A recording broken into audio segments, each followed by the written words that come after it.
श्रोताओं नमस्कार। आज हम आपको एक ऐसी महत्वाकांक्षी योजना के बारे में जानकारी दिलवाने जा रहे हैं जिससे आपको न केवल अपने घरों का बिजली बिल कम करने में आसानी होगी बल्कि आपको मुफ्त बिजली योजना का लाभ भी मिलेगा। और उस योजना का नाम है प्रधानमंत्री सूर्य घर मुफ्त बिजली योजना। श्रोताओं, यह योजना क्या है, आप इस योजना से जुड़कर कैसे और कितना लाभ ले सकते हैं, इन सब बातों की विस्तार से आज हम चर्चा करने वाले हैं। आज हमारे साथ स्टूडियोज में उपस्थित हैं मनोज द्विवेदी जी। आप मध्य क्षेत्र विद्युत वितरण कंपनी में वरिष्ठ प्रकाशन अधिकारी हैं, साथ ही साथ नोडल अधिकारी हैं मध्य प्रदेश शासन ऊर्जा विभाग में। मनोज द्विवेदी जी, आपका स्वागत है। धन्यवाद। नमस्कार श्रोताओं। द्विवेदी जी, सबसे पहले तो हम आपसे यही सवाल करेंगे कि आप बताएं प्रधानमंत्री सूर्य घर मुफ्त बिजली योजना क्या है और इस योजना का उद्देश्य क्या है। देखिए, प्रधानमंत्री सूर्य घर मुफ्त बिजली योजना भारत सरकार की एक महत्वाकांक्षी योजना है। इस योजना के अंतर्गत पूरे देश में 1 करोड़ से भी अधिक घरों पर सौर ऊर्जा के प्लांट लगाए जाना है।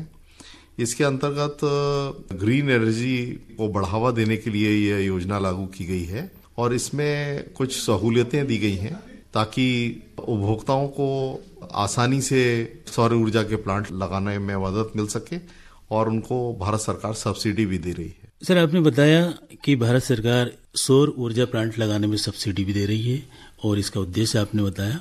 अब ये बताएं कि घरेलू सोलर प्लांट लगाना है तो सामान्यतः कितना खर्चा आता है। देखिए, सौर ऊर्जा का जो प्लांट आपके यहाँ लगाना है तो सबसे पहले तो आपका जो घर का जो लोड है उसको देखते हुए सौर ऊर्जा का प्लांट लगाया जाना है। जैसे आपके घर में 3 किलोवाट का लोड है तो आप 3 किलोवाट का प्लांट लगाइए। इसमें जो खर्च की जहां तक बात आप कह रहे हैं, इसमें औसतन ऐसे मानिए कि 50,000 रुपए से लेके 70,000 रुपए प्रति किलोवाट का खर्च आता है। इसमें जो सब्सिडी मिलना है वो 1 किलोवाट 2 किलोवाट की सब्सिडी अलग है और 3 किलोवाट से लेके फिर ऊपर की जो सब्सिडी है वो अलग है। कोई व्यक्ति 1 किलोवाट का प्लांट लगाता है तो उसे 30,000 रुपए की सब्सिडी दी जाएगी। यदि वो 2 किलोवाट का प्लांट लगाया जाता है तो उसको 60,000 रुपए की सब्सिडी भारत सरकार देगी और यदि वो 3 किलोवाट का प्लांट लगाता है या 3 किलोवाट या उससे अधिक का लगाता है तो उसे 78,000 रुपए की सब्सिडी प्रदान की जाएगी। मतलब ये 3 किलोवाट या उससे अधिक कितना भी लगा सकता है। सर, ये बताएं कि सोलर प्लांट का जो अनुमानित व्यय है इसमें इतना ज्यादा अंतर क्यों बताया जा रहा है। देखिए, जो वेंडर्स रजिस्टर्ड रहते हैं डिस्कॉम में, वे जो सामग्री लगाते हैं, सामग्री का चूंकि अलग अलग मूल्य होता है। यदि कोई जो पैनल लगाते हैं या फिर जो अन्य सामग्रियां लगाई जाती हैं सौर ऊर्जा में, तो उसमें सामग्री को देखते हुए उसमें अंतर आता है। जैसे मैंने आपको बताया है कि 50,000 रुपए से लेके 70,000 रुपए प्रति किलोवाट का औसतन खर्च आता है। तो यदि कोई ब्रांडेड पैनल लगाते हैं तो हो सकता है कि उसका खर्च ज्यादा है, लेकिन वो खर्च 70,000 से ज्यादा नहीं होगा। तो ये तो आपने बताया कि खर्च जो है अंतर क्यों आता है, यानी कि जो वेंडर्स है और जो ब्रांड है उसके हिसाब से खर्च कम ज्यादा हो सकता है। सर, आप ये बताएं कि जो सब्सिडी स्कीम है उसके अंतर्गत कितनी क्षमता का सोलर प्लांट जो है उपभोक्ता लगा सकता है। ये ध्यान देने योग्य बात है कि उपभोक्ता जहाँ रह रहा है उस मकान में यदि सोलर प्लांट लगाना चाहता है तो उसके घर पर पहले से लगे मीटर का भार देखना होगा। भार मतलब लोड, और वहां के घरेलू बिजली बिल्स में जो स्वीकृत भार दर्शाया गया है उस सीमा तक का ही प्लांट लगाया जा सकता है। तो जैसे कोई व्यक्ति 5 किलोवाट का प्लांट लगाना चाहता है तो उसके घर का भार जो उसके बिल में है वो 5 किलोवाट का ही होना चाहिए, तभी जो है वो अप्लाई कर पाएगा। मतलब निर्धारित भार के अनुसार ही सोलर प्लांट लगाया जाएगा। यह प्रावधान फिलहाल मध्य प्रदेश राज्य में लागू है। ये उपभोक्ता को ध्यान रखना होगा कि जिस भार का वो प्लांट लगाना चाहता है वह भार उसके विद्युत बिल में अंकित होना चाहिए और स्वीकृत होना चाहिए। ये तो आपने बता ही दिया है कि उसके बिल में जो अंकित भार है उसके अनुसार उसे जो है सोलर प्लांट लगाना है। लेकिन यदि कोई उपभोक्ता चाहता है कि उसे उस भार के अतिरिक्त भी बढ़ा हुआ लोड के अनुसार जो है उसे सोलर प्लांट लगाना है, तो फिर उसके लिए क्या प्रावधान है? बहुत अच्छा सवाल पूछा आपने। इस अवस्था में उपभोक्ता को अपने घरेलू बिल का स्वीकृत भार बढ़ाना होगा। वह अपने कंपनी के ऑफिस में जाएगा या फिर बिजली कंपनी के पोर्टल पर जाकर, सरल संयोजन पोर्टल है उस पर जाकर भार बढ़ा सकता है। यदि वो मध्य क्षेत्र विद्युत वितरण कंपनी के अंतर्गत का उपभोक्ता है, भोपाल, होशंगाबाद, ग्वालियर और चंबल संभाग का उपभोक्ता है, तो उसे portal.mpcz.in पर जाना होगा या सरल संयोजन पोर्टल जो MPCZ का पोर्टल है उस पर जाकर अपना भार वृद्धि करानी होगी। और फिर जब वो भार वृद्धि उसकी स्वीकृत हो जाएगी तो गवर्नमेंट ऑफ इंडिया का जो पोर्टल है उस पर वेंडर द्वारा रजिस्ट्रेशन करा दिया जाएगा और उसको जिस भार का वो सोलर प्लांट लगाना चाहता है वो भार का सोलर प्लांट उसके घर पे लग जाएगा। मतलब भार वृद्धि अगर करना है तो उसे कहीं ज़्यादा परेशान होने की ज़रूरत नहीं है। जो MPCZ का पोर्टल है उसी पर जो है सरल संयोजन के नाम से आपने व्यवस्था की है, वहाँ पर जो है ऑनलाइन भार वृद्धि का वो आवेदन कर सकता है। मनोज द्विवेदी जी, आप ये बताएं कि केंद्र सरकार द्वारा जो सब्सिडी की स्कीम है, इसकी क्या कोई सीमा निर्धारित की गई है कि मतलब इतनी सब्सिडी मिलेगी, इससे ज़्यादा नहीं मिल सकती? जी हाँ, बिल्कुल इसके लिए सीमा निर्धारित है। इसमें घरेलू रूफटॉप सोलर प्लांट के लिए अधिकतम 10 किलोवाट प्लांट क्षमता तक के प्लांट के लिए सब्सिडी निर्धारित की गई है। अगर कोई 10 किलोवाट से ज्यादा का भी घरेलू रूफटॉप प्लांट लगाया जाता है तो उसे भी स्कीम अंतर्गत 10 किलोवाट हेतु निर्धारित सब्सिडी ही प्रदान की जाएगी। इसलिए अधिकतम सब्सिडी जो है 78,000 रुपए निर्धारित की गई है। बिल्कुल, मतलब इससे ज्यादा सब्सिडी सरकार नहीं देती, चाहे वो कितने ही वाट का आप सोलर प्लांट लगाएं।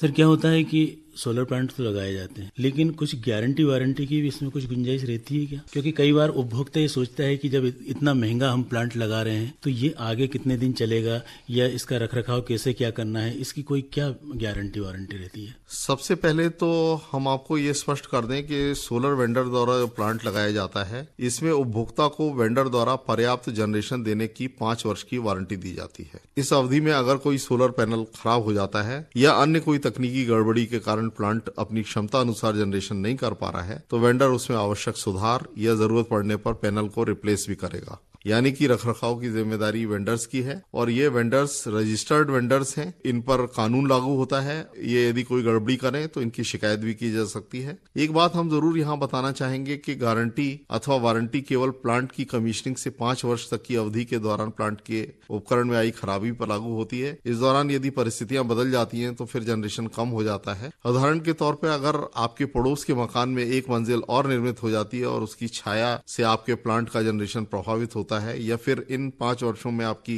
छत के नजदीक कोई बड़ा पेड़ लग जाता है तो भी आपका जनरेशन प्रभावित होता है, जो प्लांट की दक्षता है वह गिर जाती है।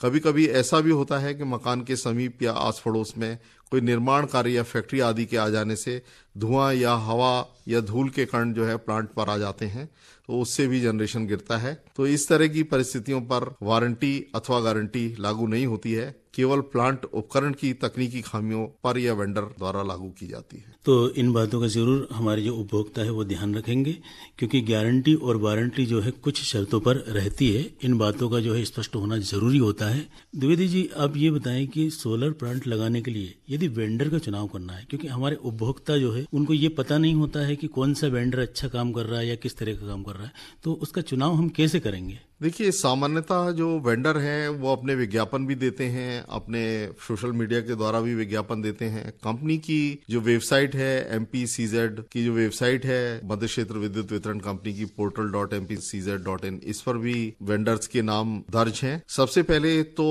उपभोक्ता को यह ध्यान रखना चाहिए कि वे अधिकृत वेंडर से ही काम करवाएं। इसके अलावा वेंडर की जो प्राथमिकता है कि वेंडर को आप अपना घर विजिट कराएं, 2-3 वेंडर से अलग अलग बात करें, उन वेंडर से आप रेट लें, कोटेशन लें और जिस वेंडर का आपको रेट ठीक लग रहा हो और जो क्वालिटी दे रहा हो उसी वेंडर से आप जो है आगे अपना प्लांट लगाने के लिए कार्रवाई करें। क्योंकि आपको ये ध्यान देने की जरूरत है कि वेंडर्स सामग्री के हिसाब से रेट देते हैं, तो आपको सामग्री का कोटेशन ले लेना चाहिए और जो सामग्री इंस्टॉल की जा रही है उसका भी वेरिफिकेशन करना चाहिए। वेंडर चयन बहुत महत्वपूर्ण है, इसके लिए आप 4-5 कोटेशन लीजिए, फोन पर बात करिए, अपने यहाँ विजिट कराइए, उसके बाद ही वेंडर को फाइनल कीजिए। एक बात और बताना चाहूंगा कि आजकल भारत सरकार ने और जो राष्ट्रीयकृत बैंक है उन्होंने प्रधानमंत्री सूर्य घर योजना है उसमें लोन देना भी शुरू कर दिया है। आप स्टेट बैंक ऑफ इंडिया या जो अन्य नेशनलाइज्ड बैंक हैं उनसे लोन लेके भी अपने घर पे सोलर प्लांट लगा सकते हैं। तो ये तो बड़ी अच्छी बात है आपने बताई कि यदि हमारे उपभोक्ता चाहें तो लोन लेकर भी सोलर प्लांट की स्थापना कर सकते हैं।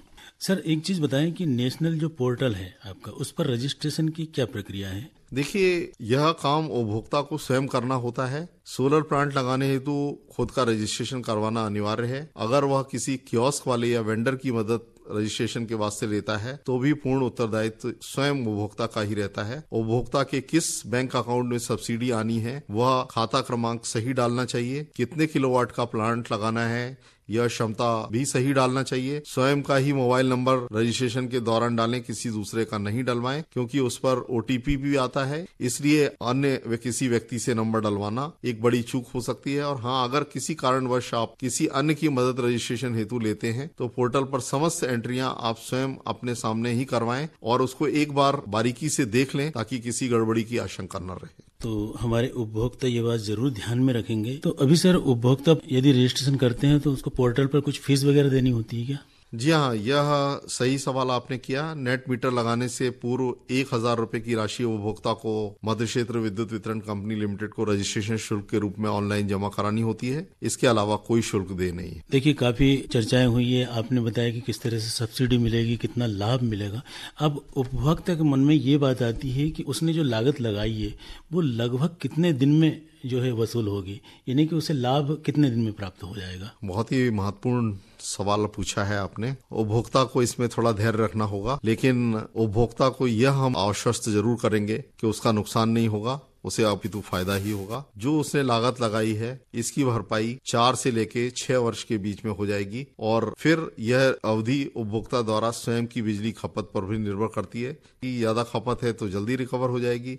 और ये भी ध्यान रखने की बात है कि जो सोलर के घंटे हैं जो कि प्रातः 9 बजे से लेकर शाम 5 बजे तक रहते हैं, उन सोलर के घंटों में आप जो बिजली खपत नहीं करते हैं वो आपके बिजली ग्रिड में ऑन ग्रिड चली जाती है, वो उसका भी क्रेडिट आपको मिलता है। तो सर आपने ये तो बता ही दिया है कि कितने दिन में सोलर प्लांट आपके यहाँ इंस्टॉल हो जाएगा, लग जाएगा। आप ये बात जरूर बताएं कि एक रूफटॉप सोलर प्लांट यदि लगाया है तो औसतन कितनी बिजली वह बना पाएगा? देखिए, ये तो मौसम और तमाम बातों पर निर्भर करता है, लेकिन ये बात आवश्यक है कि यदि बारिश हो रही है या सूरज नहीं निकला है तो आपका जनरेशन कम होगा। लेकिन औसतन पर किलोवाट 4 यूनिट जनरेट होती है और इसको मल्टीप्लाई कर लीजिए, यदि आपका 5 किलोवाट का है तो 20 यूनिट आप प्रतिदिन वो जनरेशन कर पाएंगे। तो इस हिसाब से यूनिट आपकी बढ़ती जाएगी, बनती जाएगी और उसका लाभ आपको मिलता रहेगा। तो श्रोताओं, ये बातचीत आपने सुनी प्रधानमंत्री सूर्य घर मुफ्त बिजली योजना, और जरूर इससे आपको लाभ हुआ होगा। और हम यही कोशिश करते हैं कि यदि आपको सोलर प्लांट लगवाना है तो आप अपने नजदीकी विद्युत वितरण केंद्र पर जाएं या फिर MPCZ की वेबसाइट पर संपर्क करें तो आपको तमाम जानकारी उपलब्ध होगी। मनोज द्विवेदी जी, आप यहाँ पर आए, आपने इतनी महत्वपूर्ण जानकारी दी, इसके लिए आपका बहुत बहुत धन्यवाद।